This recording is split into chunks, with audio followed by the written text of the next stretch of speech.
نحمده ونصلي ونسلم على سيدنا ومولانا محمد رسوله النبي الأمين المكين الحنين الكريم الرؤوف الرحيم. اما بعد، بسم اللہ الرحمن الرحیم. تحریک منہاج القرآن اور مصطفی انقلاب کے عظیم مشن کے آج یہ اجلاس ہے جو بطور خاص MSM کی اسٹوڈنٹس پارلیمنٹ کے موقع پر منعقد ہو رہا ہے، اور اس میں ویمن لیگ کی بیٹیاں بھی شامل ہیں، منہاج القرآن یوتھ لیگ کے بیٹے بھی شامل ہیں. تو میں سب بیٹوں کو یعنی MSM، یوتھ لیگ اور ویمن لیگ، ان سب کو خوش آمدید کہتا ہوں اس اجلاس میں، اور MSM کے اس نہایت ہی کامیاب تاریخی اجلاس کے انعقاد پر مبارکباد بھی دیتا ہوں. میں دعاگو ہوں کہ اللہ تبارک و تعالیٰ کو عزم و ارادے میں بھی برکت دے اور آپ کی توفیقات میں بھی اضافہ فرمائے اور استقامت دے، اور دیگرگوں حالات میں جو درد لوگوں اور مند جوانوں کے لیے بہت زیادہ ابہام، تشکیک، تذبذب پیدا کرنے کا باعث ہیں اور پریشانی اور مایوسی پیدا کرنے جو حالات ہیں، تو ان حالات میں امید کی بلکہ یقین کی شمعوں کو جلانا اور اندھیروں کے خلاف جنگ کرنا اور روشنی کو پھیلاتے چلے جانا، یہ بہت بڑا جہاد ہے. اس پر آپ کو بار دیگر مبارکباد دیتا ہوں اور کامیابی کے لیے دعا کرتا ہوں. چند چیزیں جو آپ نے پوچھی ہیں اور آپ کے ذہنوں میں گردش کرتی رہتی ہیں، وہ نہایت ضروری ہیں. میں انہی کے نکات کے حوالے سے کچھ چیزیں آپ کے سامنے رکھتا ہوں اور آپ کو سمجھاتا ہوں. اس میں شک نہیں ہے کہ وطن عزیز کے ملک پاکستان، اور یہ بھی ذہن میں رکھ لیں کہ صرف پاکستان کے ہی نہیں، امت مسلمہ اور عالم اسلام کے بیشتر ممالک کے حالات دیگر گوں ہیں. امت پر اور پاکستان بھی اسی حصہ ہے، ایک فکری، نظریاتی اور پھر اقتصادی اور سیاسی غلامی کا دوبارہ ایک دور شروع ہو چکا ہوا ہے. میں اس بات کو دہرا رہا ہوں، یعنی امت جو ہے وہ اقتصادی اور سیاسی طور پہ غلامی کی زنجیروں میں جکڑ دی گئی، اور ان قوموں کو معاشی اور سیاسی طور پر غلامی کی زنجیروں میں جکڑ دیا جائے، وہ قومیں ذہنی، فکری، نظریاتی اور اعتقادی اعتبار سے بھی آزاد نہیں رہتی. اس کا منطقی نتیجہ ہوتا ہے کہ وہ ذہنی اور فکری اور نظریات غلامی میں بھی چلی جاتی. غلامی کا مطلب یہ ہے کہ پھر ایک یلغار ہے. ایک بیسک نقطہ میں آپ کو سمجھانا چاہتا ہوں، اس یلغار کا پس منظر کیا ہے. چونکہ قوم اس وقت، ہمارا ملک ایک غلامی میں ہے، فکری ذہنی غلامی میں. سیاسی لیڈر غلام ہیں، ان کی اپنی کوئی پولیٹیکل ول نہیں ہے، ان کے پاس کوئی عزم اور ارادہ نہیں ہے، ان کے پاس ملک اور قوم کے لیے کوئی ڈائریکشن نہیں ہے سوچ کا. اس میں برسر اقتدار طبقہ بھی شامل ہے، اور جو سو کالڈ اپوزیشن کا ٹائٹل جن کو دیا گیا ہے وہ بھی شامل ہے. دونوں برابر درجے میں، برابر. اب بدقسمتی یہ ہے کہ لیڈر کی تعریف بھی ساری بدل کی ہے. میڈیا کا رول اتنا قوی ہو گیا ہے اور اس کا امپیکٹ سوسائٹی پر اتنا، پوری ورلڈ میں، پوری دنیا میں اوپینین میکنگ میں اتنا طاقتور امپیکٹ ہو گیا ہے کہ وہ جو تصور بیچنا چاہے، جس کی مارکیٹنگ کرے، جو تصور ڈیلیور کرنا چاہے، کمیونیکیٹ کرنا چاہے، وہی قوم کی رائے بن جاتی. اتنا طاقتور رول ہو گیا ہے میڈیا کا، امپیکٹ ہو گیا. جس طرح گورنمنٹس یہ ستون ہیں بیٹے. اب اس طرح جیسے آپ اپنی گورنمنٹ کو دیکھتے ہیں، تو یہ گورنمنٹ صرف اس لیے گورنمنٹ ہے کہ ملک میں مختلف اداروں کے الگ الگ نام رکھے ہوئے ہیں، تو اس ادارے کا جو اقتدار پر ہوتے ہیں ان کو گورنمنٹ کہتے ہیں، مگر وہ گورن نہیں کر رہے ملک کو. ان کو رولرز کہتے ہیں مگر وہ رول نہیں کر رہے. They are being ruled. بدترین غلامی کا شکار ہے، بدترین. اور سطح اتنی نیچے چلی گئی ہے افراد کی جن کو قوم نے لیڈر بنا لیا. اور بدقسمتی یہ ہے کہ لیڈر کا لفظ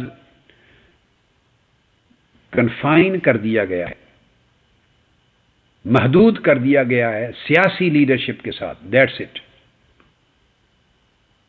یعنی جو لوگ سیاسی جماعتوں کے سربراہ ہیں اور پارلیمنٹ میں اقتدار میں ہیں یا پوزیشن میں ہیں، وہ لیڈر تصور ہوتے ہیں. لیڈر کا یہ کنسپٹ بیٹے کبھی بھی نہیں تھا. قائد اعظم پاکستان کے قیام سے پہلے کبھی اقتدار میں نہیں تھے، but he was a leader. اسی طرح میں ابھی تفصیلات میں نہیں جاتا. ماؤ زے تونگ ہے، وہ اقتدار میں آنے سے پہلے سے وہ لیڈر تھے. کارل مارکس ہے، لینن ہے، اسٹالن ہے. فرینچ ریولوشن کی تاریخ ہے، رشین ریولوشن کی تاریخ ہے، ایرانین ریولوشن کی تاریخ ہے. کسی سے کوئی اتفاق کرے یا اختلاف ہو، یہ بحث نہیں کر رہی، ان کے نظریات سے بحث نہیں کر رہا ہوں میں. برطانیہ کے اندر ایک انڈسٹریل ریولوشن تھا، کانسٹیٹیوشنل ریولوشن تھا، ایک آئینی ارتقاء ہے، آئینی انقلاب کی ایک طویل تاریخ ہے، کئی 100 سال پر مشتمل. تو اس میں لوگ لیڈر ہوئے مگر وہ رولر نہیں تھے. یعنی مقتدر ہونا، حکمران ہونا یا اپوزیشن جماعت کا ہیڈ ہونا اور لیڈر ہونا، یہ ایک چیز کے دو نام نہیں ہیں. اسلام کی تاریخ میں امت کے جتنے اکابر گزرے ہیں وہ ہمارے لیڈر تھے. خواہ امام ابن سیری تھے، خواہ امام اعظم ابو حنیفہ تھے، امام مالک تھے، امام شافعی تھے، امام احمد بن حنبل تھے، جنید بغدادی تھے، امام غزالی تھے، امام رازی تھے، توسی تھے، ابن الحیثم تھے، فارابی تھے. میں مختلف فیلڈ سے لوگوں کو لے رہا ہوں. خواہ وہ تصوف، روحانیت اور ولایت میں تھے، مولانا رومی تھے، شیخ اکبر ابن العربی تھے، خواہ روحانیت میں تھے، خواہ وہ فکر اور علم اور فلسفے میں تھے، خواہ وہ دینی علوم میں ریلیجس سائنسز میں تھے، خواہ وہ سوشل ریفارمرز تھے، خواہ وہ سوسائٹی کے حالات کو سنوارنے والے تھے، فکر دینے والے تھے، مصلح تھے. اور سب سے بڑھ کر بیٹے ہر صدی میں تاریخ اسلام کے اندر جو مجدد تھے، تو جو مجدد تھے وہ کبھی president, prime minister, opposition leader, وہ پولیٹیکل لیڈر نہیں تھے مگر انہوں نے پوری امت کی تجدید کی ہے. تو اس صدی سے پہلے، اس صدی سے میری مراد جو صدی گزری ہے میں اس کو شامل کر رہا ہوں، 20th سینچری جو ابھی حال ہی میں ختم ہوئی اور اب 21ویں صدی شروع ہوئی ہے. یہ جو 50، 60، 100 سال کا عرصہ پچھلا گزرا ہے، اس سے پہلے کی پوری تاریخ میں لیڈر کی یہ تعریف نہیں تھی، قائد کی یہ تعریف نہیں تھی. قائد اپنے علم کی بنیاد پر ہوتا تھا، اپنے عمل کی بنیاد پر، کردار کی بنیاد پر، فہم، حکمت اور دانش کی بنیاد پر، اور سوسائٹی کو اس نے کیا کنٹریبیوٹ کیا ہے اس کی بنیاد پر، اور اس کے فیوزات سے، اس کی کاوشوں سے، اس کی علمی، سماجی، فکری، اخلاقی، عملی کنٹریبیوشن سے سوسائٹی کو کیا فائدہ پہنچا ہے، کیا تبدیلی آئی ہے، کتنے ذہن بدلے ہیں، کتنے نوجوانوں کے اخلاق اور ذہن بدلے ہیں، امت مسلمہ کے عامت الناس میں کتنا فائدہ پہنچا ہے، کتنے انسٹیٹیوشن قائم کیے ہیں، علم کے نور کتنا پھیلایا ہے، سوسائٹی کو کتنا اندھیرے سے نکالا ہے، دور رس نتائج کتنے مترتب کیے ہیں اس کی ایفرٹس نے. تو لیڈر یا قائد یا قیادت یا لیڈرشپ یہ متعین ہوتی تھی اس کی ایفرٹس، اس کی ایبلٹیز، اس کے کنٹریبیوشنز کی بنیاد پر. اور وہ ملٹی ڈائمینشنل ہوتی تھی، ہر فیلڈ میں لوگ ہوتے تھے. اور آپ اگر تاریخ میں چلے جائیں تو حکمران کو ملوک اور سلاطین کہتے تھے، ان کو لیڈر نہیں کہا جاتا تھا. ہاں ان میں اکا دکا لیڈرز ہوئے ہیں خال خال، مگر ان کی تاریخ الگ لکھی جاتی تھی. وہ تاریخ الخلفاء ہے. وہ خلفاء ہوتے تھے، وہ سلاطین ہوتے، وہ حکمران ہوتے تھے، وہ ملوک ہوتے تھے، جو بھی نام دے دیا جائے وہ تھے. اور ان کے اندر اگر کسی نے قوم کی تعمیر کا رول پلے کیا ہے، بذات خود فکر بھی دیا ہے، گرتی ہوئی قوم کو سنبھالا بھی ہے، کنٹریبیوٹ بھی کیا ہے، اس قوم کو روشنی بھی دی ہے اس پولیٹیکل جو ایریا میں، تو پھر وہ اگر اقتدار پر بھی رہا ہے تو ہاں وہ بھی لیڈر ہو جاتے تھے. مگر یہ نہیں کہ ہر شخص بائی ہک اور کروک اقتدار پر آ گیا، ملک کا سربراہ بن گیا، حکومت کا ہیڈ ہو گیا، وہ لیڈر کہلایا. یہ بات نہیں تھی. لیڈر کا یہ بھی زوال ہے اور بحران ہے تصورات کا. یہ سارے لوگ کہتے ہیں کہ اس بات پر اجماع ہے کہ سسٹم کو بچایا جائے. اس پر سب متفق ہیں کہ سسٹم بچایا جائے. تو ان سے پوچھیے اس ملک میں سسٹم کیا ہے؟ کون سا سسٹم ہے؟ کس سسٹم کو بچانا چاہ رہے ہیں؟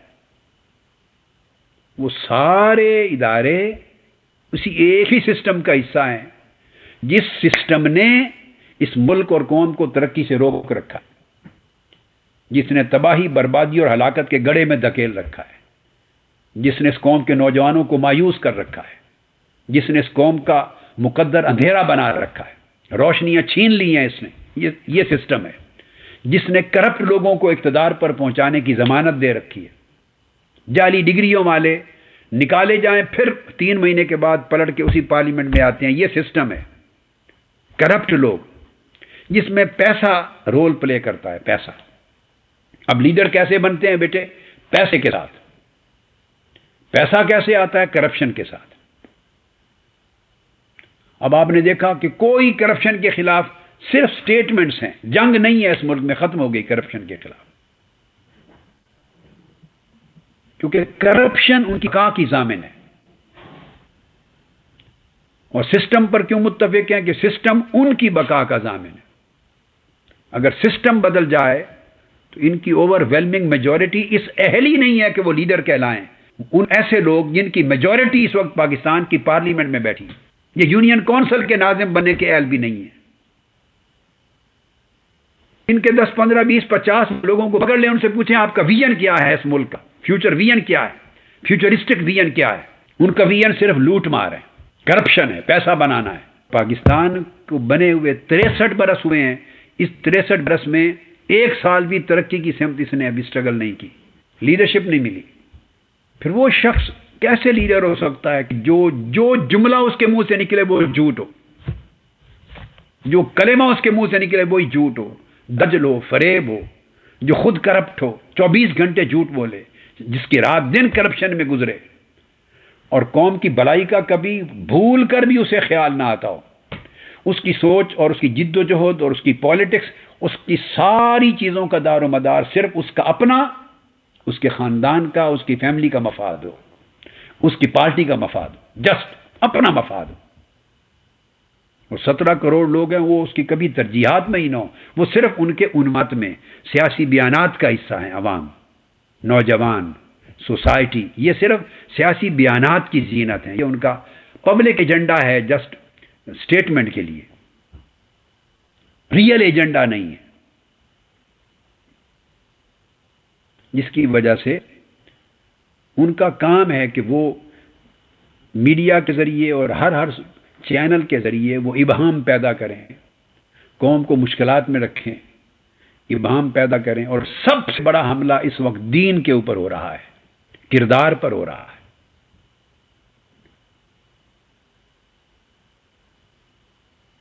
ایکسٹریم سیکولیرٹی، ٹوٹل دین کو، ایمان کو، اخلاق کو، روحانی قدروں کو زندگی سے اور سوسائٹی سے نکال باہر پھینکنے کا ایک ایجنڈا اس پر کام ہو رہا ہے.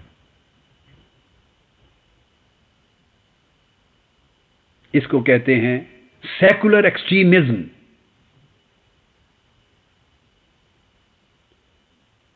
اور دوسری طرف جو جنگ لڑنے والے انتہا پسند ہیں، ایکسٹریمسٹ جن کو کہا جاتا ہے، جو ریڈیکلز ہیں، جو ملیٹنٹس ہیں، جو ٹیرورسٹس ہیں، دہشت گرد ہیں، ان کا ایجنڈا ریلیجس ایکسٹریمزم ہے۔ یہ دو قوتیں آپس میں لڑ رہی ہیں، ریلیجس ایکسٹریمزم اور سیکولرسٹ ایکسٹریمزم، اور ایک طبقہ سیکولرسٹ ایکسٹریمزم میں جو اعتدال پسند اور پرامن کہلاتا ہے اور زیادہ ریڈیکل نہیں ہے، وہ طبقہ ایکسٹریم ماڈرنٹی کا یا ایکسٹریم ماڈرنزم کا بھی ایک طبقہ ہے۔ تو یہ گروپ دو قسم کے بناتے ہیں۔ جیسے ریلیجس سائڈ پہ دو گروپ ہیں، ایک ہے نان وائلنٹ ایکسٹریمسٹس، ایک گروپ ہے نان وائلنٹ ایکسٹریمسٹس، یا آپ کہیے طرز عمل کے لحاظ سے نان وائلنٹ ایکسٹریمزم، اور ایک ہے وائلنٹ ایکسٹریمزم۔ وائلنٹ ایکسٹریمسٹ وہ ہیں جنہوں نے ہتھیار اٹھا لیے ہوئے ہیں، جن کو دہشت گرد کہتے ہیں، ٹیرورسٹ ہیں۔ اور نان وائلنٹ ایکسٹریمسٹ یہ وہ لوگ ہیں ہزارہ کی تعداد میں جو ان کے فکری، علمی، اخلاقی اور مذہبی سپورٹرز ہیں، جو ان کی کارروائی کو کسی نہ کسی طریقے سے تحفظ دیتے ہیں، اور وہ چہرے چھپے ہوئے چہرے نہیں ہیں۔ وہ پولیٹیکلی آپریٹ کریں گے، ریلیجسلی آپریٹ کریں گے، ملیٹنٹلی آپریٹ نہیں کریں گے۔ ان کا طریقہ ملیٹنسی نہیں، ہتھیار نہیں اٹھاتے، وہ اپنے آپ کو پرامن ظاہر کرتے ہیں، مگر وہ ان کو سپورٹ کرتے ہیں، اور انہی کی بنائی ہوئی زمین ہے اور انہی کے بیجے ہوئے وہ ساری فصلیں ہیں جن میں سے وائلنٹ ایکسٹریمزم کے پودے اور فصلیں جنم لیتی ہیں۔ وہ ان کو تحفظ بھی دیتے ہیں، عملی تحفظ بھی دیتے ہیں، سیاسی تحفظ بھی دیتے ہیں، فکری تحفظ بھی دیتے ہیں، اخلاقی تحفظ بھی دیتے ہیں۔ وہ ادھر بھی تعلق رکھتے ہیں، یعنی ان کے خلاف جو جنگ کرنے والے ہیں دہشت گردوں کے خلاف، ان سے بھی متعلق ہیں، جڑے رہتے ہیں، اور ان سے بھی متعلق ہیں، ان سے بھی جڑے رہتے ہیں۔ تو یہ ایک طبقہ۔ تو میں نے آپ کو ریلیجس ایکسٹریمزم جو ہے اس کی دو تقسیم کر دی، دو حصوں میں۔ یہ جڑ ہے ریلیجس ایکسٹریمزم، اور دوسری طرف جو سیکولر ایجنڈا ہے۔ اب ایکسٹریمزم کی جب بات کرتے ہیں تو وہ صرف ریلیجس ایکسٹریمزم، ادھر بھی سیکولرسٹ ایکسٹریمزم بھی ہے اور ایکسٹریم ماڈرنزم بھی ہے، یا ایبسولوٹ ماڈرنزم۔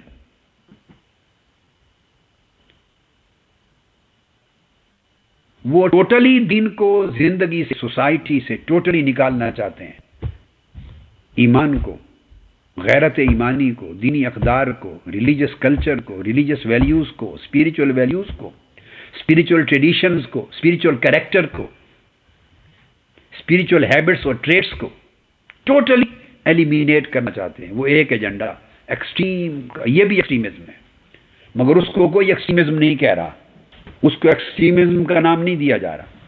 ان میں وہ لوگ ہیں جو پولیٹیکلی اس ایجنڈے کو نافذ کرنے پر لگے ہوئے ہیں، وہ لوگ بھی ہیں، اور وہ لوگ بھی ہیں جو انٹلیکچولی قوم کو اس سیکولرسٹ ایکسٹریمزم کی شکل میں دین سے عاری کرنا چاہتے ہیں۔ تو وہ پرامن لوگ بھی ہیں، یہ نان وائلنٹ ہیں، ٹی وی پہ بیٹھ کے جو سارا دن گفتگو کرتے ہیں تاکہ دین کے بارے میں تشکیک پیدا ہو، ذہنوں میں شکوک پیدا ہوں، شبہات پیدا ہوں۔ جس شے کی نسبت کو شبہ پیدا ہو گیا، سمجھو اس کے ساتھ کمٹمنٹ بندے کی ختم ہو گئی۔ اس لیے اسلام اور ایمان کی بابت نظریہ کا لفظ استعمال نہیں کیا جاتا، عقیدہ استعمال کیا جاتا ہے، اس لیے کہ نظریہ بدلتا رہتا ہے۔ عقیدہ گانٹھ سے ہے، جیسے گانٹھ باندھ کے پختہ کر دیتے ہیں، تو عقیدہ نہ کھلتا ہے نہ بدلتا ہے۔ دین ہمارا عقیدہ ہے، نظریہ نہیں ہے۔ پالیٹکس میں نظریات ہوتے ہیں، اکنامکس میں نظریات ہوتے ہیں، سوشیالوجی میں نظریات ہوتے ہیں، میڈیسنل ریسرچ میں نظریات ہوتے ہیں، کیمسٹری ہو، بایو کیمسٹری ہو، فزکس ہو، ایسٹرو فزکس ہو، ایمبریالوجی ہو، کوسمالوجی ہو، آپ کی کوئی ہائیجینک سائنسز ہوں، ڈائنوسٹک سائنسز ہوں، کوئی سب انجینئرنگ ہو، ٹیکنالوجی ہو، ہر ایک میں نظریات، تھیوریز چلتی ہیں۔ چلتے چلتے چلتے کہیں جا کے ہائیپوتھسس سے بات شروع ہوتی ہے، پھر ایکسپیریمنٹس ہوتے رہتے ہیں طویل، پھر کوئی جگہ کے تھیوریز بن جاتی ہیں، اور طویل مدت کے بعد، طویل زمانے کے تمام تر تجربات جب اس کو سپورٹ کرتے رہیں اور کوئی ایویڈنس بھی اس کے خلاف نہ جائے تو پھر لا بن جاتا ہے۔ اب میں آپ کو صرف ایک مثال دوں، یہ جو ایوولوشن ہے، ڈارونزم، یہ آج تک سائنس میں لا نہیں بنی۔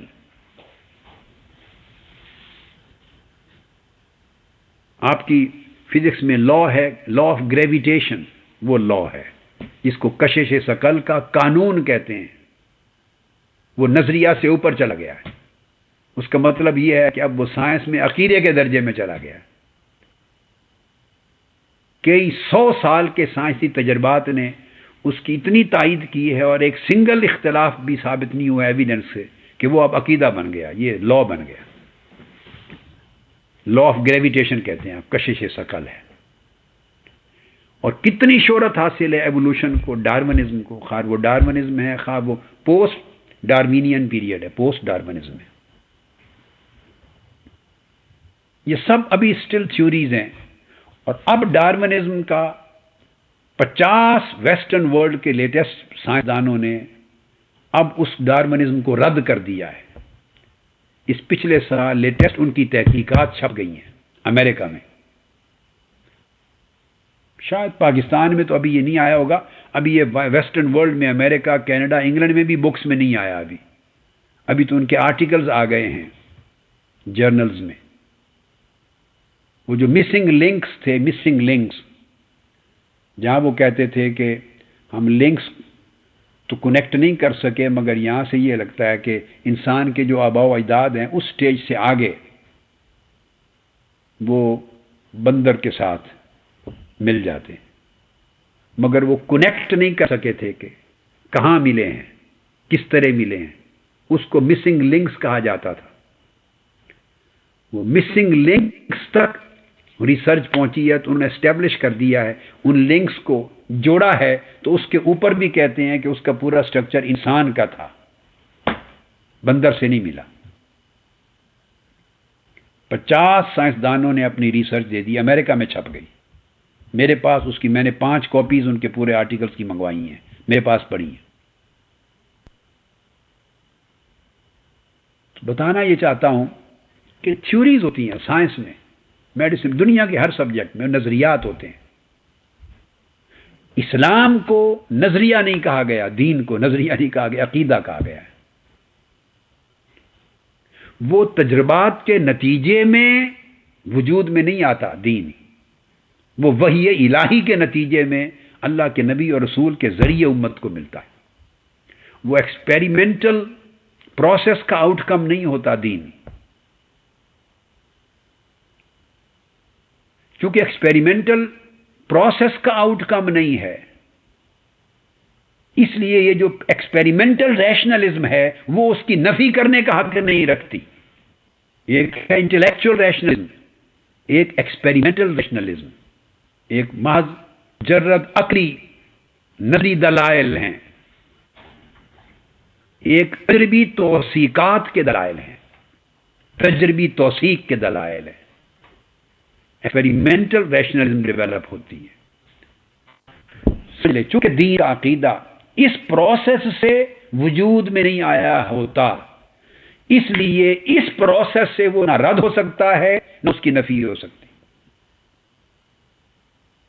سمجھنے کے لیے ریشنلزم کی ضرورت ہوتی ہے،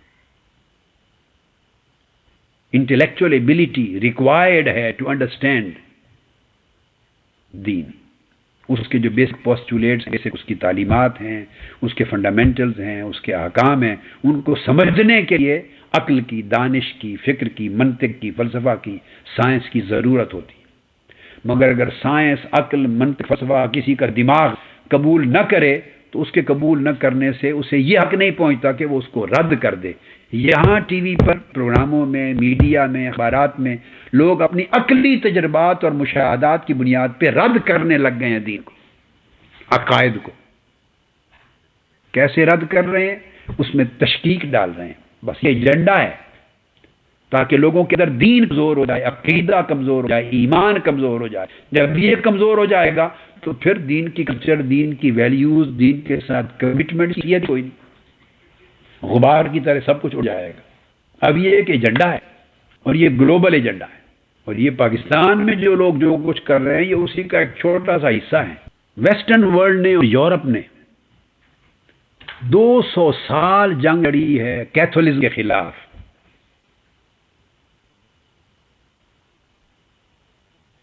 اور کیتھولک یا چرچ کی ڈومیننس کے خلاف 200 سال، 2 صدیاں جنگ لڑی ہے پورے یورپ نے۔ اور وہ جنگ ساری کیا تھی؟ ایکسٹریم سیکولریٹی کی تھی، تاکہ جو مذہب تھا تو اسلام نہیں تھا نا یورپ میں جب جنگ لڑی جا رہی تھی۔ اس وقت جب ریلیجن کی بات ہوتی تھی تو ریلیجن سے مراد کرسچینٹی تھی، کیتھولسزم تھی، یا کیتھولک یا چرچ اتھارٹی تھی، یہ مذہب تھا اس وقت۔ پچھلے 200 سال، 250 سال، تو 200 سال جنگ لڑی تاکہ ریلیجن ڈس اپیئر ہو جائے سوسائٹی سے، پبلک لائف سے بھی اور پرائیویٹ لائف سے بھی، اور یہ بند ہو جائے چرچ میں، انسٹیٹیوشن بن جائے چرچ میں، لوگ جائیں ویکلی سنڈیز کو پریکٹس کریں، ورشپ کریں، اپنے بائبل پڑھیں، اپنے طریقے سے عبادت کریں۔ تو ویسٹ میں، یورپ میں چرچ نے، اس وقت کیتھولسزم تھی، پھر پروٹیسٹنٹ بھی ہوئے، وہ تو خیر باقی فرقے تھے، رد عمل تھے، سارے ہوتے رہے، مگر 200 سال وہ اپنی بقا کی جنگ کرتے تھے، مذہب کی بقا کی، کیتھولکس، اور چرچ کی ڈومیننس کی لڑتے رہے۔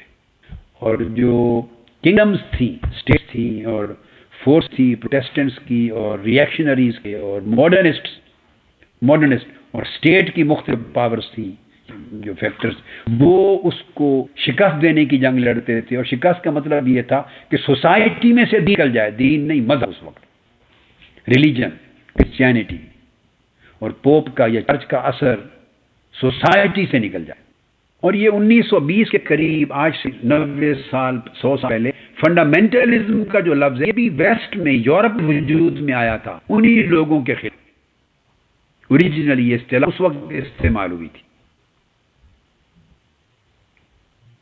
کچھ لوگ جو پریکٹس کرتے تھے، ڈرنک نہیں کرتے تھے، سگریٹ اسموک نہیں کرتے تھے، اپنی ان ویلیوز کو مینٹین کرتے تھے، اسٹرکٹ تھے بعض چیزوں میں، تو ان کی اس اسٹرکٹنس کی وجہ سے ان کو فنڈامنٹلسٹ کہا گیا تھا۔ یہ اصطلاح اس وقت استعمال ہوئی۔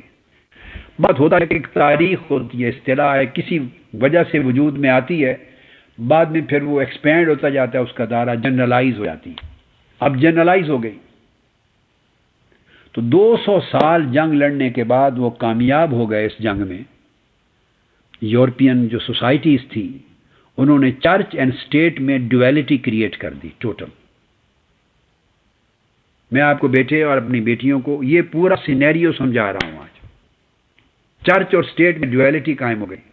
ریلیجن، جب ریلیجن کی بات ہوگی، means church, there is no more religion on the streets, no more religion in your houses, no more religion in your families, even no more religion in your personal lives, no more religion in your social life, in collective life, in society. It has totally disappeared from here. So religion has totally migrated from the society and it has confined itself in the church.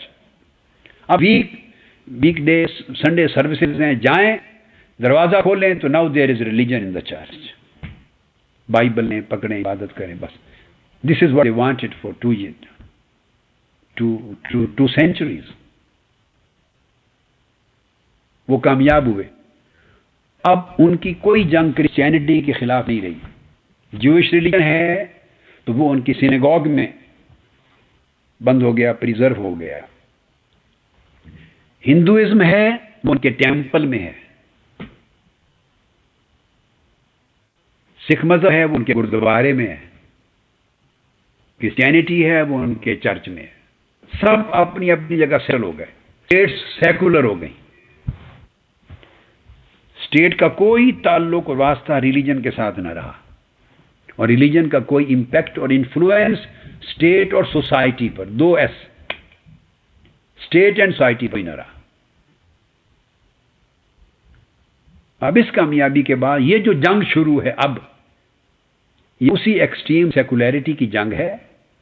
And now this is war against religion.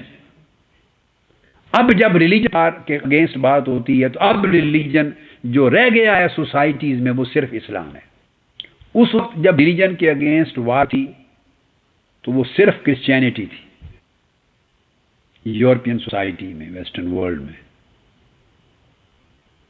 اب جب اس کی بات ہوتی ہے کہ secularise کرنا ہے society کو، تو اب اس سے مراد وہ وار اگینسٹ ریلیجن ہے، اور وہ صرف اسلام ہے. اب سوسائٹی میں اسلام کے علاوہ اور کوئی آپ کی پرسنل لائفز میں، پرائیویٹ لائفز میں، سوشل اور کولیکٹیو لائفز میں، گھروں میں، اسٹریٹس میں، سوائے اسلام کے اب اور کوئی مذہب موجود نہیں ہے.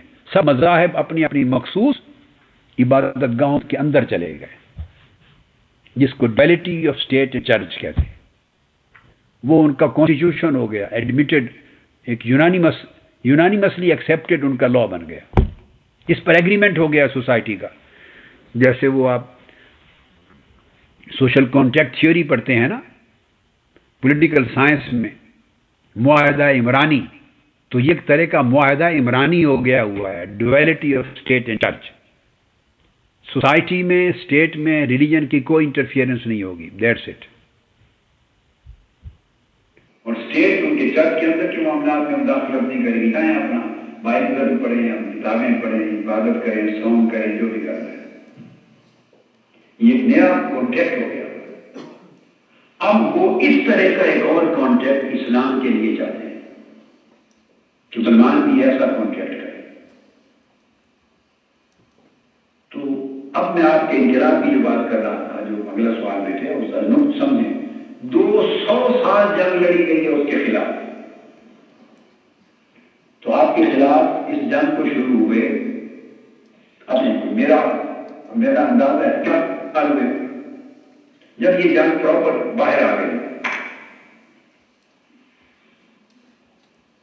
اس سے پہلے پلاننگ کا مرحلہ ہوتا ہے. وہ کہہ رہے ہیں پلاننگ 50 60 70 سال ہوئی. اسٹیٹ اوے اس دن سے شروع ہو گئی ہوگی جب ان کو اس پہلے محاذ پر کامیابی ہو گئی اور ڈویلٹی ہو گئی اسٹیٹ چرچ کی، ٹوٹل ڈیفرنٹ ہو گئے. اس کے اسٹیٹ اوے نئی منصوبہ بندی شروع ہو گئی ہوگی. 50 سال ہوتی رہی ہوگی، 60 70 سال ہی ہوگی پاسبلی. یہ جنگ شروع ہوئے مور اور لیس، اس کو 20 سال کا قریب عرصہ ہوا ہے، آپ یوں سمجھ لیں. اور پچھلے 10 سال میں ذرا اور عروج چلی گئی. تو یہ جو صدی ہے جس کے 10 سال گزر چکے ہیں، یہ اس جنگ کی صدی ہے. اب جہاں جہاں مسلم سوسائٹیز ہیں ویسٹرن ورلڈ میں یا اسلامک مسلم ورلڈ میں، آپ کے ملکوں میں، تمام ہمارے جو ملک ہیں پوری اسلامی دنیا کے، اور خواہ مسلمان کسی اور کی باہر ویسٹرن ورلڈ میں رہتے ہیں، اب یہ وہ ایجنڈا ہے کہ اب یہ بھی کرسچنز کی طرح، ہندوز کی طرح، سکھوں کی طرح، جیوز کی طرح اب یہ اپنے ٹیمپل میں، اپنے چرچ میں چلے جائیں، یعنی اپنی مسجد میں. ان کے ٹیمپل تھے، چرچ تھے، سینیگوگز تھے، مسلمانوں کی مسجد ہے، تاکہ یہ بھی ان کا مذہب اور دین بھی اپنے ویک ڈے سروسز میں، جو فرائیڈے ہے، ان کا سنڈے تھا، ان کا فرائیڈے ہے، تو فرائیڈے سروسز کے لیے اپنی مسجد میں اندر چلا جائے. اور اس کی there should be no more appearance in society. Religion Islam کی کوئی اپیئرنس نہ ہو. آپ ان سے پوچھیں گے تو وہ کہیں گے ہم مسلمان نہیں ہیں، ہم بھی مسلمان ہیں، یہ ہمارا ایجنڈا نہیں ہے. ہم تو بحث کا راستہ کھول رہے ہیں. آرگیومنٹس کے لیے اوپن ماحول ہونا چاہیے، ڈسکشن ہونی چاہیے. انالیسس ہونا چاہیے ہر چیز کا. کیا دین انالیسس کے نتیجے میں ملا ہے امت کو، انسانیت کو؟ ایک سمپل سا سوال ہے. کیا قرآن، سنت رسول، دین اسلام کی تعلیمات ایک صدیوں کے مختلف فلاسفرز نے مل کے کولیکٹیو تھاٹس کے نتیجے میں، collective analytical thought, collective philosophical thought, collective thinking کے ایک لمبے صدیوں کے پروسیس کے نتیجے میں کیا وہ اس منزل پر پہنچے ہیں کہ ہاں یہ پیکیج ہے دین اسلام کا، اس کو انسانیت قبول کرے؟ کیا دین اس طرح ملتا ہے، ایسے آیا ہے؟ بس یہ ایک کنفیوژن ہے. اس لیے اللہ رب العزت نے قرآن مجید کی بگننگ میں ہی یہ فیصلہ کر دیا تھا، الف لام میم ذالک الکتاب لا ریب فیہ. دو باتیں بڑی امپورٹنٹ ہیں.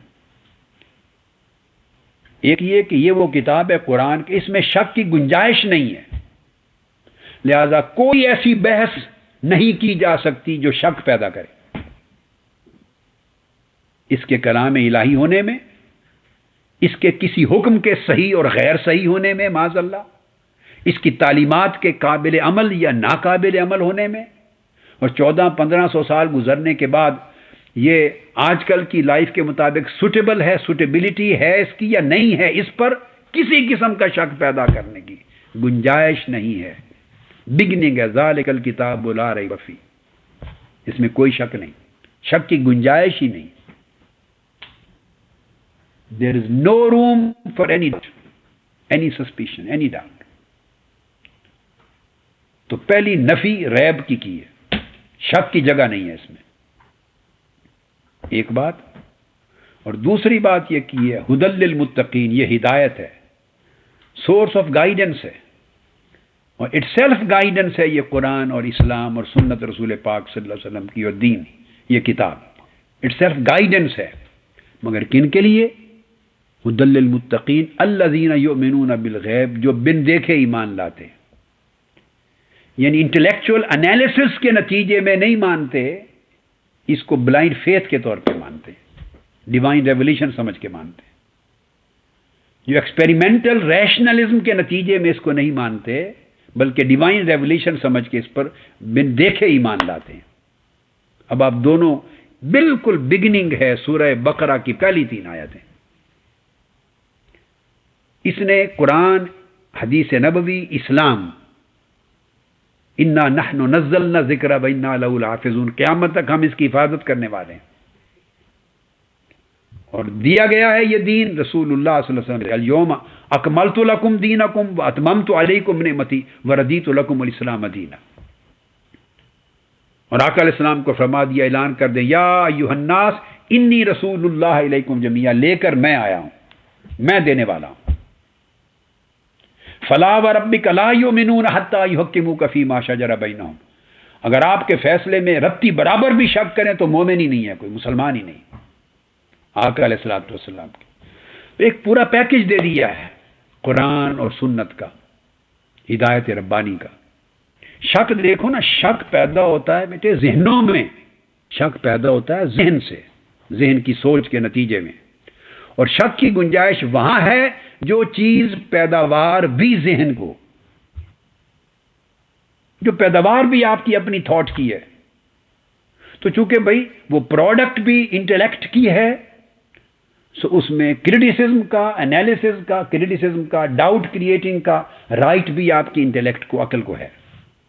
اور جو پروڈکٹ ہی نہیں ہے آپ کی، اس میں آپ کیسے شک پیدا کرتے ہیں اور بحث کر کے اپنی محدود اندھی عقل کے ساتھ، جس میں اندھیرا ہی اندھیرا ہے، جس میں تقویٰ کا نور بھی نہیں ہے، پرہیزگاری کا نور بھی نہیں ہے، ایمان کا نور، اتقان کا نور، عرفان کا نور، احسان کا نور وہ بھی نہیں ہے، معرفت کا نور نہیں ہے. نہ نماز، نہ روزہ، نہ پابندی صوم و صلات، نہ تہجد، نہ اللہ کا ذکر، نہ اس کی قربت، نہ معرفت، نہ قرآن کی تلاوت، نہ تفسیر فہمی، نہ قرآن فہمی، نہ حدیث فہمی، نہ فقہا کو پڑھا، نہ محدثین کو پڑھا، نہ ائمہ کو پڑھا، نہ 1400 سال کے علمی تسلسل کو پڑھا، ہر شے سے خالی، طہارت و تقویٰ سے بھی خالی، دین کی عبادات سے بھی خالی.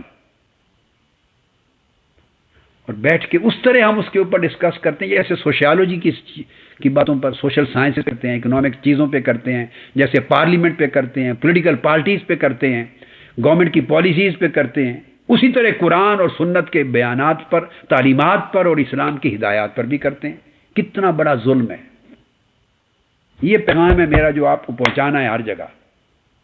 اس وقت تو بیٹے آپ پھر ایک فکری انقلاب کی طرف چلے گئے۔ اس وقت تو دین بچانے کا انقلاب چاہیے، دین کو بچانا ہے، ایمان کو بچانا ہے، عقیدے کو بچانا ہے، اس سوسائٹی کو بچانا ہے، نوجوان نسل کو بچانا ہے، آپ کا دین سے جو تعلق ہے اس کو بچانا ہے، رسول پاک صلی اللہ علیہ وسلم کے ساتھ جو نسبت اور تعلق اس کو بچانا ہے، قرآن کے ساتھ جو چشمہ ہدایت جو تعلق ہے اس کو بچانا ہے، اور اس فکر کو لے کے سوسائٹی میں پھیلانا ہے جہاں چاروں اطراف سے جہالت، ظلمت، تاریکی کی لڑی جا رہی ہے، پھیلائی جا رہی ہے، اس میں آپ شمع لے کے نکلیں۔ اور اگر آپ کی شمع اس تاریکی کو شکست دے دے تو اس سے بڑا پاکستان میں ابھی اس ماحول میں انقلاب کیا ہوگا؟ باقی چیز ابھی لانگ وے ہے، باقی چیزیں لمبا راستہ ہے۔ اور پھر بیٹے میں آپ کو بتاؤں کہ ہم ایک بڑے دشوار گزار راستے پر ہیں۔ دشوار گزار راستہ یہ ہے کہ ہمارے اندر سرے سے ایکسٹریمزم کا بیج ہی نہیں ہے، نہ ہم ریلیجسلی ایکسٹریمسٹ ہیں، نہ سیکولرلی ایکسٹریمسٹ ہیں۔ سن لیں، ہم ہیں ماڈریٹس، جس کو کہتے ہیں الوسطیہ، توسط اور اعتدال۔ ہمارا توسط اور اعتدال ہمارا راستہ ہے، ماڈریٹس۔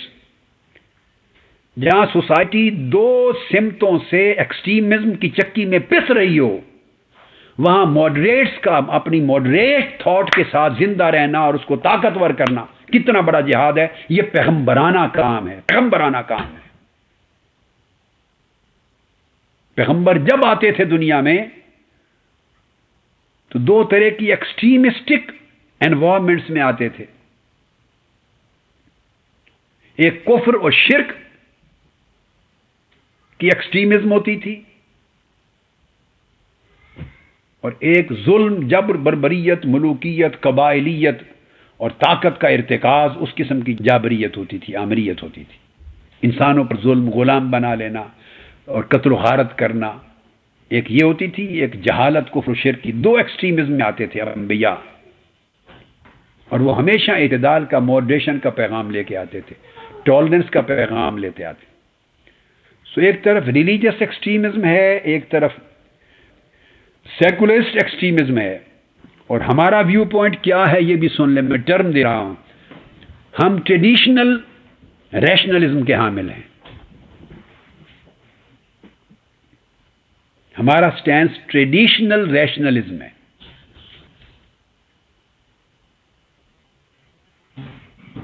اور آپ دو الٹا بھی کر سکتے ہیں، ریشنل ٹریڈیشنلزم، یہ بھی کر سکتے ہیں۔ دونوں طرف سے آزادی ہے آپ کو۔ بیان کرتے ہوئے کہیں بھول جائیں تو آگے پیچھے لگا سکتے ہیں، کوئی پرواہ نہیں۔ یہ اس طرح نہیں کہ گھوڑا پیچھے ہو جائے گا اور ٹانگا آگے ہو جائے گا۔ جس کو آگے کر دیں پیچھے کر دیں، معنی ایک رہے گا۔ تھوڑا سا انٹلیکچولی، فلوسافیکلی معنی کا فرق آتا ہے، مگر ایک کامن سینس کے لیے جائز بن جاتا ہے۔ ادھر ریلیجس ایکسٹریمزم، ادھر سیکولرسٹ ایکسٹریمزم، اور آپ ٹریڈیشنل ریشنلزم کے علمبردار ہیں۔ یعنی قرآن اور سنت کی جو روایت ہے، صحابہ کرام، اہل بیت اطہار، ائمہ تابعین، اولیاء، محدثین اور صالحین کی پوری روایت بیسڈ آن قرآن اینڈ سنہ، وہ جو روایت ہے قرآن و سنت کی، ٹریڈیشنلزم، ایک طرف اس کے امین ہیں اور ایک طرف صرف ماضی میں کھوئے رہنے کے نہیں، ماضی کو حال سے اور حال کو مستقبل سے ملا دینے کی تجدید کے امین ہیں، جدت کے امین ہیں۔ تو آپ قدامت اور جدت کو جوڑ کے چلنے والے ہیں۔ ایک ہاتھ میں آپ کا 1400 سال کا میراث ہے جو تاجدار کائنات کے مدینہ سے شروع ہوتا ہے۔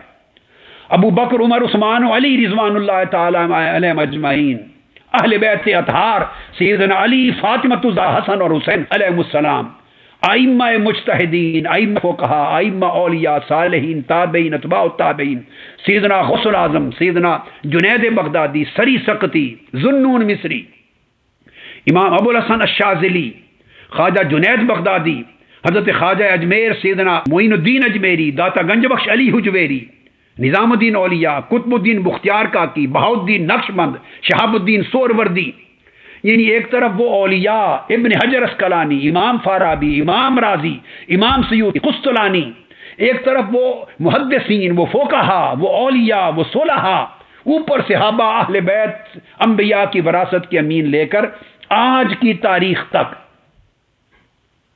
جس کے علمبردار علامہ اقبال تک بھی تھے. ایک طرف وہ پوری قدامت 1500 سال کا ایک تسلسل ہے. ہم یاد رکھ لیں، جامد قدامت میں بیلیو نہیں کرتے. جامد قدامت میں بیلیو، ہم سٹیٹک ٹریڈیشنلزم میں بیلیو نہیں کرتے. یاد رکھ لیں، یہ ہمارا ویو پوائنٹ ہے. سٹیٹک ٹریڈیشنلزم، اس میں بیلیو نہیں کرتے. ہم بیلیو کرتے ہیں متحرک ٹریڈیشنلزم میں، کنٹینیوس ہو، جس میں ہمیشہ تحرک اور تسلسل رہا ہو، اور ہر تسلسل اس کے اندر جدت پیدا کر دیتا ہے. یعنی ایک صدی کا جو ورثہ تھا، روایتی ورثہ، جب اگلی صدی میں وہ منتقل ہوتا ہے تو وہ اس کی جدت ہو جاتی. تو ہماری جدت ہماری قدامت کے اندر رہی ہے، اور ہماری ہر قدامت جدت کے ساتھ چلی ہے. تو قدامت جدت میں اعتدال پیدا کیا ہے، مکسنگ کی ہے، اور یہ تحرک ہے اس میں. تو اس کو ریشنل ٹریڈیشنلزم کہہ لیں، یا ٹریڈیشنل ریشنلزم کہہ لیں، اور یہ ماڈریشن کے ساتھ ہے. ہم اس فکر کے ساتھ چل رہے ہیں، اور اس فکر کا علمبردار نہ حکمران طبقہ ہے، نہ میڈیا ہے، نہ مذہبی انتہا پسند طبقہ ہے. آپ کو سپورٹ کہاں سے ملے گی؟ یہ پیغمبرانہ مشن ہے. دوسرے کام بڑے آسان ہیں، کیونکہ وہ انتہا پسندانہ کام ہے. انتہا پسندانہ کام میں یا برین واشنگ ہوتی ہے، سنگل پوائنٹ ایجنڈے پر برین واشنگ کر دی جاتی، سب کچھ دماغ سے نکال دیا جاتا ہے. یہ بھی آسان ہے. یا دماغ کو نفس کے تابع کر دیا جاتا ہے کہ جو فیصلہ دماغ کرے بس وہی قبول ہے. یہ بھی بڑا آسان ہے. دماغ کو یہ بات بری لگتی ہے، نفس کو بری لگتی ہے. دونوں طرف اٹریکشنز ہیں، اور دونوں انتہائیں غلط ہیں، پیغمبرانہ طریق اور دین کے اعتدال کے طریق کے خلاف ہیں. اس سوسائٹی میں بدقسمتی ہے. آپ دیکھتے ہیں کچھ لوگ دین کا لباس بھی اتار پھینکنا چاہتے ہیں، اور چاہتی ہیں دین کی ویلیوز اتار پھینکنا چاہتی ہیں. دین کی بات کو قدامت پسندی قرار دیتے ہیں. دین کی ویلیوز نہیں چاہتے، دین کی دیانت نہیں چاہتے، امانت نہیں چاہتے. جو لوگ اب امانت اور دیانت ہم نہیں سننا چاہتے، وہ دین کو کیا سنیں گے؟ جن لوگوں نے کرپشن پہ سمجھوتا کر لیا ہے، وہ دین کی بات کیوں سنیں گے؟ جن لوگوں نے غلامی پر، غیروں کی غلامی پہ سمجھوتا کر لیا ہے، وہ دین کی بات کیوں سنیں گے؟ جن کے اندر حس، حمیت اور غیرت تک دین اور قوم کی اور ملک و ملت کی نہیں رہی، وہ دین کی بات کیوں سنیں گے؟ جائزہ لے لیں جو اس وقت آپ کے اوپر بیٹھے ہیں. اس کے بعد اب کیا رہ گیا اس قوم کے پاس؟ جس قوم نے اس قسم کے حکمران قبول کر لیے ہوں، تو پھر سوائے وہ کیا اسے زندہ قوم کہا جائے گا؟ انا للہ و انا الیہ راجعون. تھوڑی دیر سوچئے ذرا. مگر بیٹے یہ جو بات میں نے کی، جس راستے پر آپ اور میں، یہ لوگ ہمیشہ تھوڑی تعداد میں ہوتے ہیں اور جنگ لڑتے رہتے ہیں. اور ایک پھر ایسی سوسائٹی میں ہے بیٹے کہ پھر گلوبلائزیشن کا دور ہے. گلوبلائزیشن کے جہاں فوائد ہیں، پازیٹیو ویلیوز ہیں، ڈیولپمنٹس ہیں، اس کے بینیفٹس ہیں، ایٹ دا سیم ٹائم وہاں اس کے ڈی میرٹس بھی ہیں، نقصانات بھی ہیں، ڈیمیجز بھی ہیں، لاسز بھی ہیں. ہر الا بلا جو گلوبلائزیشن کے نتیجے میں آ رہی ہے، وہ براہ راست آپ کو اس کا اثر پڑ رہا ہے، امپیکٹ ہو رہا ہے اس کا. آپ آئسولیٹڈ نہیں ہیں نا. یہ گلوبلائزیشن کا دور ہے، آئسولیشن کا دور نہیں ہے. تو ہم نے at the same time religious spirituality کو بھی لے کے چلنا ہے ساتھ. یہ میسج پورا دے رہا ہوں. یہ انقلاب کا کیا پیکج بنتا ہے؟ یہ تھاٹ ہے، فکر ہے. ریلیجس اسپرچویلٹی کو بھی لے کے چلنا ہے. دین مادیت کے تناظر میں نہیں، روحانیت کا دین جو اولیاء اور صالحین نے ہمیں منتقل کیا، آقا علیہ الصلوۃ والسلام سے لے کر اور آپ کی تیار کردہ دونوں جماعتیں، صحابہ کرام اور اہل بیت اطہار اور تابعین و اتباع التابعین. تو ریلیجس اسپرچویلٹی وہ بھی مینٹین کرنی ہے ہم نے. سائنٹیفک، ٹیکنالوجیکل اور فلوسافیکل ڈیولپمنٹس کو بھی ساتھ لے کے چلنا ہے. یہ بھی ہمارے دین کا اور ہمارے پورے کنسیپٹ کا حصہ ہے. سائنس، فلسفی، ٹیکنالوجی، اس کو بھی ساتھ لے کے چلنا. جو قوم سائنس ٹیکنالوجی میں پیچھے رہ جائے گی وہ ختم ہو جائے گی. اس طرح جو نوجوان سائنٹیفک نالج میں پیچھے رہ جائیں گے وہ اچھا امپیکٹ نہیں دے سکیں گے، ناکام ہو جائیں گے. تو سائنس اور ٹیکنالوجی بھی ہے، پھر فلسفی بھی ہے. جب فلسفی کہتا ہوں تو میری مراد وہ فلسفی کا سبجیکٹ نہیں ہے. سوشل فلسفی بھی ہے، سوشیالوجی بھی ہے، اکنامک فلسفی بھی ہے، پولیٹیکل فلسفی بھی ہے. یہ سارے فیکٹرز ہیں جو سوشل سائنسز ہیں. ان کی ڈیولپمنٹس جو ہو رہی ہیں ایک سوسائٹی میں پولیٹیکل فیکٹرز کے ساتھ، اکنامک فیکٹرز کے ساتھ، گلوبل فیکٹرز کے ساتھ، ان کو بھی ساتھ لے کے چلنا ہے. پھر کلچرل ڈیولپمنٹس ہیں، اپنے آپ کو ان سے بھی الوف نہیں رکھ سکتے، ان کو بھی مینٹین کرنا ہے اور ان کی لمٹس کے ساتھ کہ کلچرل ڈیولپمنٹس ہوں، کلچر پروموشن ہو مگر وہ بے حیائی نہ ہو. وہ جو لمٹس ہیں موڈیسٹی کی،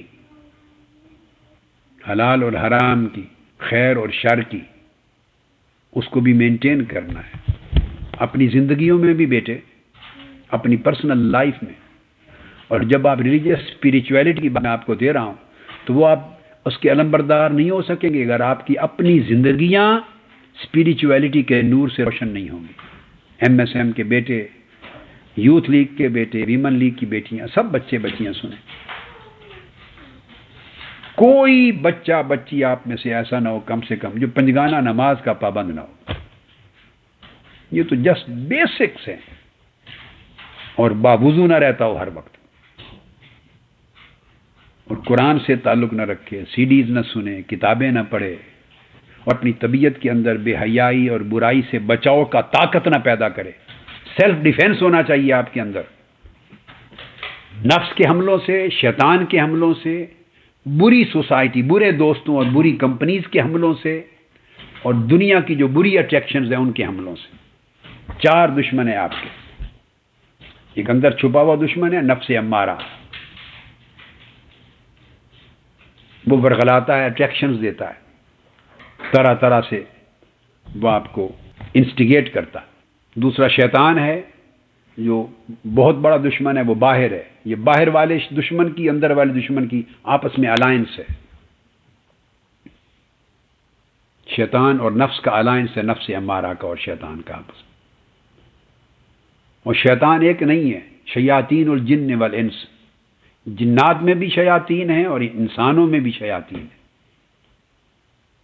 یوسوس فی صدور الناس من الجنۃ والناس، جو آپ کے دل و دماغ میں وسوسے ڈال کر اپنے دل سے متذبذب کرتے ہیں، وسوسہ ڈالتے ہیں. آپ کا انقلاب کب آئے گا؟ جو یہ کہے اسے کہیں جب آپ کا انقلاب آ جائے گا، اس سے پہلے آئے گا. صرف ایک فتنہ گری کے لیے ایک جملہ ہے، بول دینا ہے. پوچھنے والے سے پوچھو بھیا اس قوم کا حال دیکھو، تم انقلاب کی بات کرتے ہو، قوم ہی نہیں رہی ہے. دین کی جڑیں کٹ رہی ہیں، ایمان ختم ہو رہا ہے، یہاں غیرت ختم ہو رہی ہے، ملک کی آزادی، خود مختاری ختم ہو گئی ہے. بندوق کے ساتھ تو انقلاب لانا نہیں ہم تو بندوق والے لوگ نہیں ہیں، ہم بندوق اور بارود والے لوگ نہیں ہیں. 2 ہی طریقے ہیں، یہ بندوق اور بارود، وہ ہمارا راستہ نہیں ہے. دوسرا ووٹ سے جو لوگ اس وقت بیٹھے ہوئے ہیں مسند اقتدار پر، یہ قوم ان کو بٹھا رہی ہے. انہوں نے کہا پہلے آپ جمہوریت کے انقلاب کی بات کر لیں، مصطفی انقلاب کی بات اگلے دن ہو جائے گی. بتایا جس دن آپ کا جمہوریت کا صحیح انقلاب آ جائے گا اس سے بالکل قریب ترین مدت میں مستفوی انقلاب آ جائے گا، 1 سال بھی نہیں لگے گا۔ انہوں نے کہا آپ ہم سے پوچھتے ہیں، آپ جمہوریت کا انقلاب پہلے لے آئیں۔ جس جمہوریت کی رٹ آپ 24 گھنٹے لگاتے ہیں نا، پہلے وہ آپ کے بے شمار میثاق ہیں، بے شمار آپ کے منصوبے ہیں، بے شمار آپ کے عوام کے بہتری کے ہیں اور ویژنز ہیں، پتہ نہیں کیا کیا لفظ ہیں۔ جب دن آپ کے ویژن کا انقلاب آ جائے گا اور آپ کی جمہوریت کا انقلاب آ جائے گا تو مستفی انقلاب بھی آ جائے گا۔ جو پاور میں ہیں پہلے ان سے پوچھیں ان کا انقلاب کب آئے گا، اور جو پاور میں آتے جاتے رہتے ہیں، پاور میں انتظار میں ہیں، پہلے ان کا انقلاب کی ڈیٹ فکس کروا لیں، پھر ہم بھی دے دیں گے۔ یہاں 100 سال سے جماعتیں کام کر رہی ہیں، ان سے کبھی تاریخ نہیں پوچھی آپ نے؟ مذہبی جماعت بھی ہیں۔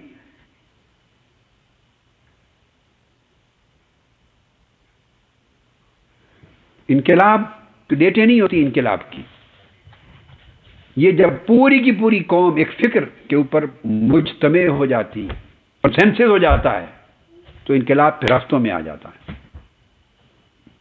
پھر شہنشاہ ایران کا تختہ الٹ کے پھینک دیتے ہیں، پھر جہاز لینڈ کرنے سے پہلے زمین پر انقلاب آ چکا ہوتا ہے۔ میرا جملہ آپ سمجھیں، ہسٹری کے تناظر میں بات کر رہا ہوں۔ پھر جہاز لینڈ بعد میں کرتا ہے، انقلاب زمین پر پہلے آ جاتا ہے، آ چکا ہوتا ہے۔ وہ شہنشاہ ایران کا جہاز اڑ جاتا ہے، وہ ٹیک آف کر جاتا ہے آنے والے کے جہاز کی لینڈنگ سے پہلے۔ انقلاب بیٹے اپنا راستہ بناتا ہے جب پوری قوم کنسنسس کے ساتھ ایک فکر پر ایک چیز کا تہیہ کر لے۔ ابھی آپ پوچھیں قوم تیار ہے؟ بتائیں بیٹے، اپنے ہاتھوں سے اشارہ کر کے بتائیں۔ یا الٹیمیٹم دیتے ہیں، تیسرے دن 40 دن کا الٹیمیٹم واپس دیتے ہیں۔ قوم میں کسی فرد نے کبھی پوچھا کیا تماشا ہے؟ کسی نے پوچھا یہاں پر؟ یہاں حکومت سے نکلتے ہیں، اپوزیشن میں بیٹھتے ہیں، ایک وزٹ کے بعد پھر حکومتی بینچوں پر آ جاتے ہیں۔ کبھی کسی نے پوچھا؟ قوم کو کھانے کا نہیں مل رہا، روزگار نہیں ہے، بجلی نہیں ہے، پانی نہیں ہے، سارا کچھ ہے۔ اگر قوم اتنی تنگ ہے، مر رہی ہے، تو گھروں میں کیوں بیٹھی ہے؟ ایک محاورہ ہے، تنگ آمد بجنگ آمد۔ جو تنگ آ جائے وہ جنگ کرتا ہے۔ ابھی قوم نکلی ہے باہر، اٹھا کے پھینکنے کے لیے ان کو سمندر میں، کراچی کے کنارے ساروں کو ڈبونے کے لیے نکلی ہے قوم۔ وہ ایک دن سینہ کو بھی کرتے ہیں، وہی 4 10 50 60 آدمی جس کو کوئی لے آتا ہے، تو وہ ایک تھوڑے سے اعلان کے بعد پھر گھروں میں بیٹھ جاتے ہیں، اور کل الیکشن ہو جائے تو انہی کو ووٹ ملنے ہیں۔ میری بات لکھ لیں، آپ ذرا دیکھتے رہیں، الیکشن کل ہو جائیں، 10 15 20 اوپر نیچے ہوں گے، یہی لوگ دوبارہ پارلیمنٹس میں آئیں گے۔ قوم نے انہی کو ووٹ دینا ہے۔ کسی نے برادری کے نام پہ بک جانا، کسی نے پیسے کے اوپر بک جانا، کسی نے پارٹی کے نام پہ بک جانا۔ تو بیٹے انقلاب اس وقت آتا ہے جب قوم اس پورے نظام کے خلاف اٹھ کھڑی ہو اور سمجھ جائے کہ یہ سارے چور ہیں، ڈاکو ہیں، قوم کے دشمن ہیں، اور اٹھا کر زمین بوس اور سمندر بوس کر دینے کے قابل ہیں۔ اس وقت انقلاب آتا ہے۔ اس میسج کو لوگوں تک پہنچانا ہے۔ پوری نوجوان آپ ایم ایس ایم میں کراچی سے پشاور تک لاکھوں کی تعداد میں ملینز نوجوانوں کو جمع کر دیں، سوچ پر اٹھ کے کھڑے ہو جائیں، باہر نکل آئیں۔ دیکھیے کیسے انقلاب آتا ہے، یہ کیسے نہیں آتا۔ یہ سارے ساز باز کرنے والے عناصر دم دبا کے بھاگ جائیں گے۔ ان کو پتا ہے کہ قوم صرف بات چیت کرتی ہے، پریس کانفرنس کی، بیان کی، تقریریں کی، گھروں کو چلے گئے۔ تو قوم ابھی انقلاب کے موڈ میں نہیں ہے بیٹے۔ یاد رکھ لیں ایک بات پکی، تاریخ ہے، انقلاب کبھی ایک لیڈر نہیں لاتا، انقلاب پوری قوم لاتی ہے۔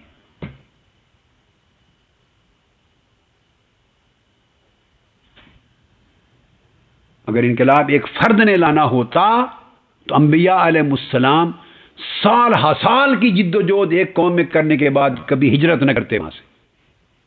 13 سال چاند کو ٹکڑے کرنے جیسے معجزات دکھا کر بھی اس قوم کو آقا علیہ السلام نے 13 سال کے بعد ہجرت کر لی مدینہ۔ وہ چاہتے تو مکہ میں ہی انقلاب لے آتے، مگر یہ اللہ کی سنت نہیں ہے، طریقہ نہیں ہے۔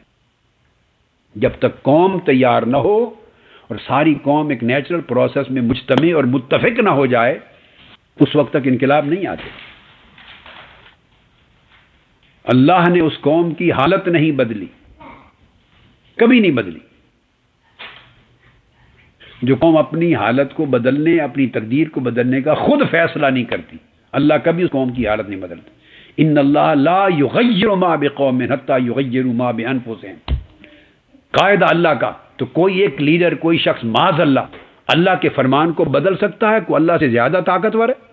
اللہ پاک نے فرمایا کہ اللہ تعالیٰ ہرگز کسی قوم کی حالت نہیں بدلتا جب تک وہ قوم خود اپنی حالت، بری حالت کو بدلنے کے لیے اٹھ کھڑی نہ ہو۔ ہم تو پیغام پہنچا سکتے ہیں، میسج پہنچائیں، ہم شریک ہیں سارے عمل میں اس کو آگے لے کے بڑھیں۔ یہ آپ کا انقلاب ہے کہ ہر ایک تک میسج پہنچائیں اور سوئے ہوئوں کو جگائیں۔ قوم سوئی ہوئی ہے، شعور کی آنکھ ان کی سوئی ہوئی ہے، اور ڈاکو لوٹ کے کھا رہے ہیں، گھر لوٹا جا رہا ہے، بس یہ بتائیں ان کو، جگائیں ان کو۔ اگر ایک لیڈر انقلاب لاتے بیٹے تو 13 سال کے بعد آقا علیہ السلام ہجرت نہ کرتے مدینہ طیبہ۔ 13 سال کی سٹرگل میں کل 400 نے کلمہ پڑھا تھا۔ کتنا بولیے؟ 400 نے۔ اور انقلاب بیٹے اس وقت آیا جب 10,000 آدمی آقا علیہ السلام کے ساتھ تھے، یعنی پوری قوم اٹھ کے آئی تھی ساتھ۔ فتح مکہ ہو گیا تھا، 1.25 لاکھ آدمی حجۃ الوداع میں آقا علیہ السلام کے ساتھ تھا۔ مقصد اشارہ یہ ہے کہ پوری قوم ساتھ ہو گئی تھی۔ اس وقت اس قوم کا عالم یہ ہے کہ جب میں نے الیکشن لڑا تھا اپنے حلقے سے، یہ زاہد فیاض بیٹھے ہیں، آپ ان سے پوچھئے، فرانس سے آئے تھے، تو مجھے کہتے تھی یہ قوم کہ نالیاں بنوا دیں، ہم سے نالیاں بنوانے کا تقاضا۔ بولیے ایمان سے کھڑے ہو کر بولیں جی، نالیاں بنوائیں، ہماری سڑکیں بنوا دیں، ہمارے کھمبے رکھوا دیں الیکشن سے پہلے۔ میرے پاس کرپشن کا پیسہ ہے؟ یہ قوم ہے یہاں کی۔ وہ فلاں روز کا لنگر چلاتا ہے، کھانا اتنی دے گے، آپ بھی ہر دفتر پہ اتنا لنگر پکوائیں، کھانا پکوائیں۔ قوم کی تو اس طرح کی سوچ ہے۔ انہوں نے کیا فرق جانا میری ذات میں، اور میں کسی اور کا نام نہیں لیتا، کسی دوسرے میں، جو تک مطالبہ ان سے کرتے تھے وہ مطالبہ مجھ سے کرتے تھے۔ تو بیٹے قوم کے شعور میں انقلاب لائیں، پہلے اس قوم کو بتائیں کہ کیا بیت رہا ہے تمہارے اوپر۔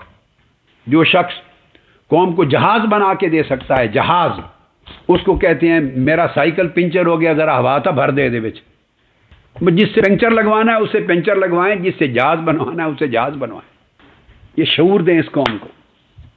یہ شعور کا انقلاب ہے، شعور کی تحریک ہے۔ ایم ایس ایم میرے وارث ہیں، یہ میرے بیٹے ہیں، آپ میری آنکھیں ہیں، میرا دل ہے، میرا دماغ ہے۔ آپ نے میری آواز اس قوم کے ملین جوانوں کے ایک ایک کے کان پر، دل پر، دماغ تک پہنچانی ہے۔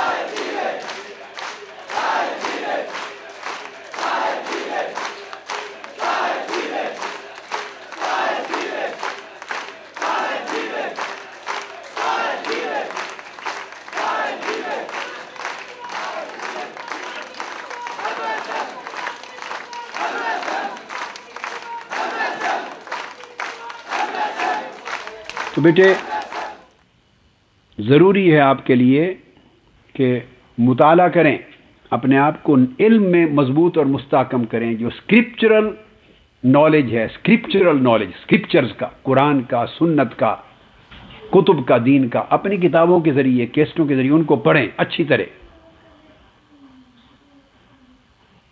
پھر اس کے بعد اپنے ریشنل ڈسپلنز کو مضبوط کریں، ریشنل ڈسپلنز کو۔ پھر انٹلیکچوئل ڈیولپمنٹ پر محنت کریں، انٹلیکچوئل ڈیولپمنٹ پر۔ پھر اسپریچول ایڈوانسمنٹ پر محنت کریں۔ اسپریچول ایڈوانسمنٹ پر عملی طور پر، اسپریچول اینڈ مورل ایڈوانسمنٹ پر عملی طور پر، یہ ساری صلاحیتوں کو، اپنی کیپیسٹیز کو، انٹلیکچوئل ایبیلٹیز کو، اسپریچول ایبیلٹیز کو بڑھا کر مضبوط کر کے، اور پھر بیٹے آپ نیگوشیٹرز بنے. آپ نے نیگوشیٹ کرنا ہے. جو اینشنٹ اپروچز تھی، قدیم، یہ احمد آپ کے لیے پھولوں کا تحفہ لایا ہے. شیخ احمد آپ کے انقلاب کی خوشخبری مجدہ جہاں فضا دے رہا ہے پھولوں کے ذریعے.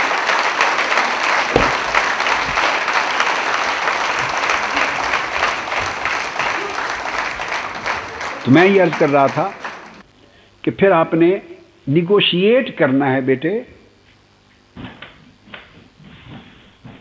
اینشنٹ اپروچز یعنی جس کو میں نے کہا ٹریڈیشنلزم اور ماڈرنٹی یا ماڈرنزم، ٹریڈیشنلٹی اور ماڈرنٹی، ان کے درمیان نیگوشیٹ کرنا ہے. آپ نے برج اپ کرنا ہے.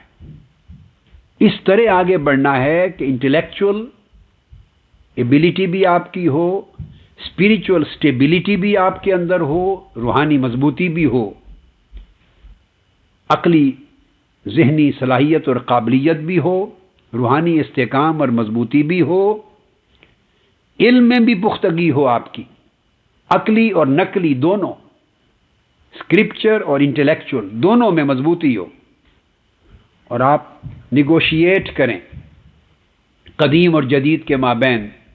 نہ قدیم کو چھوڑیں نہ جدید کو چھوڑیں، نہ قدیم میں ایسے کھو جائیں کہ جدید تقاضے پورے نہ کر سکیں اور اس کے اگینسٹ ہو جائیں، جیسے ریلیجیس ایکسٹریمزم کے نتیجے میں ہوتا ہے.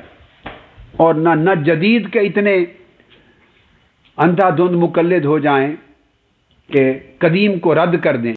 تو ہمارا کام اپروپریٹ نیگوسیشن ہے قدیم اور جدید میں، اور اس تسلسل کو، میں کٹی ہوئی تجدد پسندی کا قائل نہیں ہوں، وہ ہمارا مشن نہیں ہے. جو ماضی سے کٹ کر تجدد ہو، تجدد پسندی ہو، ماضی سے کٹی ہوئی جدت ہے، نام نہاد جدت پسندی، اور نہ غیر متحرک جامد قدامت پرستی کا قائل ہوں. دونوں چیزیں انسان کو اور قوموں کو ڈبو دیتی ہیں. دونوں کو ملانا ہے اور تحرک اور تسلسل کو قائم رکھنا ہے. بہت بڑا مشن ہے، اور یہ انبیاء کا یہی ورثہ ہے. اس طریقے سے آپ اپنی ایفرٹس کو جاری رکھیں. اور ایم ایس ایم جیسے میں نے کہا، اور یوتھ لیگ اور یہ جو ویمن لیگ ہیں، بیٹیاں بچیاں، یہ آپ کے اوپر بڑی امانت ہے. اس کو لے کے آپ نے آگے بڑھنا ہے. یہ حقیقی فکر میں نے آپ کو سمجھائی ہے مصطفی انقلاب کی. اس کا پیریڈ، اس کے فکر اور اس کی تاریخوں کی طرف نہیں جاتے. یہ ایک کام ہے، محنت کے ساتھ، صبر کے ساتھ، تسلسل کے ساتھ کرنے کا کام ہے. اس کا پھل انشاءاللہ ملے گا. رائے گاہ آنی جائے گی آپ کی جد و جہد، انشاءاللہ رائے گاہ آنی جائے گی. اب یہ ایک چیز لکھی ہے کہ ظاہری طور پہ قربت نوجوانوں کو، طلباء کو، ایم ایس ایم کو اور باقیوں کا بھی یہی ہے، فورمز کو، میرے ساتھ نہیں ہے.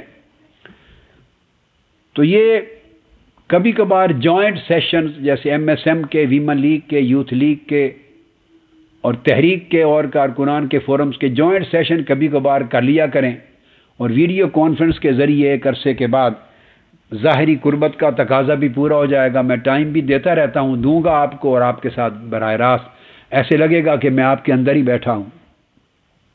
کر لیا کریں، میں آپ کو ٹائم انشاءاللہ دیتا رہوں گا. تو یہ آپ کے لیے بہتر ہے کہ آپ بہتر نتائج پیدا کر کے مجھے دکھائیں، اور حالات اتنے بدل دیں کہ آپ روکیں تو تب بھی میں آپ کا کہنا نہ مانوں اور اسٹیٹ آپ کے پاس پہنچ جاؤں. ایسے حالات بدل دیں، ورنہ کیا ہوگا؟ میں اگر وہاں بیٹھا ہوں تو ہر روز کے جو اوت پٹانگ حالات ہوتے رہتے ہیں، 24 گھنٹے میڈیا نے سر کھا لینا تھا، ان کی غرض ہی کوئی نہیں سوائے تبصرے کروانے کے، بس اس سے انقلاب آتے ہیں. میرا تبصرہ لے لیا، پھر فلاں میں نام کسی اور کے نہیں لیتا. آپ ذرا کئی ناموں کو ذرا ذہن میں لائیں نا. میرا بھی لے لیا، فلاں کا بھی لے لیا، فلاں کا لے لیا، تو معجون مرکب بنا کے پیش کر، تبصرہ لے لیا، 2 جملے مرضی کے 2 جملے کاٹ کے ٹی وی پہ دے دیے، باقی ساری گفتگو میری غائب کر دی، پھر آپ کرتے رہیں گے۔ یہی کچھ تماشا ہوتا، میں وہاں بیٹھا ہوتا ہر وقت۔ اب یہ واقعہ ہو گیا، اس پر آپ کا کیا تبصرہ ہے؟ اب یہ ہو گیا، اب اور جو بانت کا کنبہ جو سارے بیٹھ کے وہ ٹاک شوز میں ہوتے ہیں بیٹھ کر، تو آپ کو لگتا ہے اچھا کہ بیٹھ کے میں بھی وہیں گفتگویں کرتا بیٹھ کے ان موضوعات پر؟ جی تو بیٹے وہ ماحول نہیں رہا۔ اس وقت بہتر ہے کہ بہت سی چیزوں پر بجائے اپنے تبصرہ دینے اور گفتگو کرنے کی بجائے کام کریں، نتائج پیدا کریں، ماحول کو بدلنے پر محنت کریں، اب وقت اٹھائیں، دائیں بائیں چیزوں کی طرف متوجہ نہ ہو، وقت نہ ضائع کریں۔ یہ سب تماشے ہیں، اصل مسائل سے قوم کی توجہ ہٹانے کے لیے اور اپنے ایجنڈے کو پورا کرتے رہنے کے لیے یہ سب تماشے ہیں۔ آپ اس دوران فائدہ اٹھائیں، لوگوں کی ذہن سازی کریں، شعور کی سوئی ہوئی آنکھ کو جگائیں، لوگوں کو جھٹکے دیں، جگائیں، جھنجھوڑیں، میسج پہنچائیں اپنا۔ اور میسج کی قبولیت آپ کے میسج کی زیادہ ہے، پہلے سے بھی زیادہ ہے، اس میں تو کمی نہیں آ رہی، بتائیے آپ کے پیغام کی، ہماری بات کی قبولیت میں پہلے سے کمی آ رہی ہے کہ بڑھ رہی ہے؟ لوگوں کے دلوں میں احساس کیا ہو رہا ہے؟ نوجوان بتائیں بے سر، مرکز والے نہیں، ہاتھ سے اشارہ کریں۔ آپ کو بڑھتی نظر آتی ہے چونکہ آپ میٹ کرتے ہیں، بات کرتے ہیں، اور اگر وہ ایک ہی بات کر سکتے ہیں کہ وہ مجھے بھی کہتے ہیں آپ تشریف لائیں، آپ تشریف، انہیں کہیں جی جس وقت آپ قوم بلائے گی وہ آ جائیں گے، ایک دن 1 گھنٹہ نہیں تاخیر کریں گے۔ جس دن قوم نے ضرورت محسوس کی میں ان کے اندر ہوں گا۔ اب آپ ان کی ضرورت، پیاسے کو پیاس تو لگوائیں پہلے، آپ ٹھنڈا پانی آپ ان کے سامنے لا کے رکھ دیں، اسے پیاس ہی نہیں ہے تو پورا 24 گھنٹے کے بعد انڈیل کے پھینک ہی دینا ہے نا، پانی میں نیا گلاس بھر کے رکھ دیں گے۔ آپ اس کے سامنے کوک رکھ دیں، پیپسی رکھ دیں، اعلیٰ شربت رکھ دیں، آئس کریم رکھ دیں، آپ کوکٹیل آئس کریم رکھ دیں، اس کو وینیلا آئس کریم رکھ دیں، جو دنیا کی چاہیں شاندار مشروب رکھ دیں، اس کو، وہ پیٹ اس کا بھرا ہوا ہے، اس کو نہ پیاس ہے نہ بھوک ہے، وہ ہاتھ ہی نہیں لگائے گا، تو بس ایسے رکھ دیں گے مجھے بھی آپ ان کے اندر، ان کے پیٹ بھرے ہوئے ہیں، نہ انہیں پیاس ہے نہ بھوک ہے نہ طلب ہے نہ تڑپ ہے۔ آپ کا کام ہے میرے بیٹے اس وقت سے فائدہ اٹھائیں، ان کے اندر پیاس پیدا کریں، شعور کی پیاس، احساس پیدا کریں۔ اور 17 کروڑ کی بیٹے قوم ہے، 17 کروڑ میں اگر اور کچھ نہیں تو 1 کروڑ تو کم سے کم محسوس کریں اور اٹھ کھڑے ہوں، تو تب کوئی بات ہی بنتی ہے آگے بڑھنے کے لیے۔ آپ کبھی کیلکولیٹ کریں تناسب کے اعتبار سے تو بیٹے 0.0001% طلب ہو تو اس سے کیا فرق پڑتا ہے؟ مگر یہ حالات، یہ چیزیں ہمیشہ پیغمبرانہ کام کرنے والوں کے حالات ایسے ہی ہوتے ہیں، مایوسی کی کوئی بات نہیں، انہی میں سے ایمرج کرتی ہے سچویشن، انقلاب اپنا راستہ نکالتا ہے بیٹے۔ اسی طرح جیسے آتش فشاں پہاڑ پھٹتے ہیں اور چشمے راستہ نکال لیتے ہیں، زیر زمین چلتے چلتے اچانک کسی زمین سے پھوٹ پڑتا ہے چشمہ، اس کا ٹائم فریم نہیں ہوتا، ٹائم فریم نہیں ہوتا بیٹے، صرف اس زمین پر آتا ہے جہاں کے لوگ سٹرگل، جد و جہد استقامت کے ساتھ کرتے رہیں، یقیناً کسی جگہ سے چشمہ نکل آئے گا انشاءاللہ۔ حالات بدل جاتے ہیں، ایونچوئل ڈیولپمنٹ ہوتی ہے، تسلسل کے ساتھ سٹرگل کو جاری رکھنا فرض ہے، یہ انقلاب کا راستہ ہے، استقامت کے ساتھ جد و جہد جاری رکھیں۔ اللہ تعالیٰ آپ کا حامی و ناصر ہو، آپ کی مدد و نصرت فرمائے۔ السلام علیکم ورحمۃ اللہ وبرکاتہ۔ وما علینا الا البلاغ۔ سب بیٹھے۔